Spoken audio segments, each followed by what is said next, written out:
नमस्कार, फडतरे किचन मध्ये स्वागत आहे। आज मी तुम्हाला वर्षभर टिकणारा तिखट मसाला कसा करावा हे सांगणार आहे। हा मसाला 2 किलो मिरची वजनी प्रमाणे आहे। सर्व साहित्याची लिस्ट डिस्क्रिप्शन बॉक्स मध्ये दिली आहे। प्रथम कांदा कापून 2 दिवस वाळवून घ्यावा। लसणाच्या पाकळ्या 2 चमचे गोडे तेल लावून 2 तास उन्हामध्ये ठेवून मग सोलायला घ्याव्या, त्यामुळे पटकन सोलतो। आता पाव किलो गोडे तेल गरम करून त्यामध्ये कांदा भाजून घ्यावा। भाजताना मोठभर मोठे मीठ टाका, त्यामुळे कांदा पटकन भाजला जातो आणि आपला मसाला खूप दिवस टिकायला मदत होते।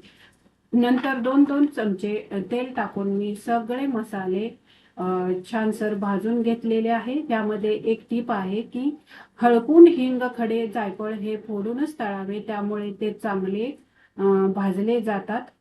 आणि ह्या सगळ्यासाठी माझे पाऊण किलो तेल गेलेले आहे। हे सगळे मसाले भाजल्यानंतर थोड्याशा तेलामध्ये मोठ्या भांड्यामध्ये मी मिरच्या सुद्धा परतून घेतलेल्या आहेत। माझा व्हिडिओ राहिलेला आहे त्याचा मिरच्या भाजतानाचा। आणि हे सगळे मसाले मी एका डब्यामध्ये भरलेले आहेत।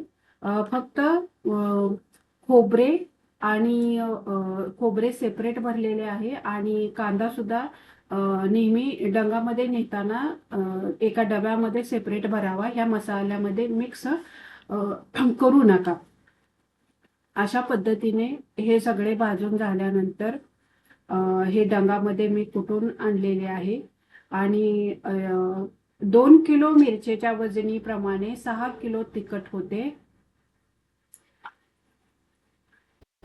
आणि अशा पद्धतीने बनवलेल्या मसाल्याची भाजी चविष्ट मिळून येते। लाईक, सबस्क्राईब आणि शेअर नक्की करा। धन्यवाद।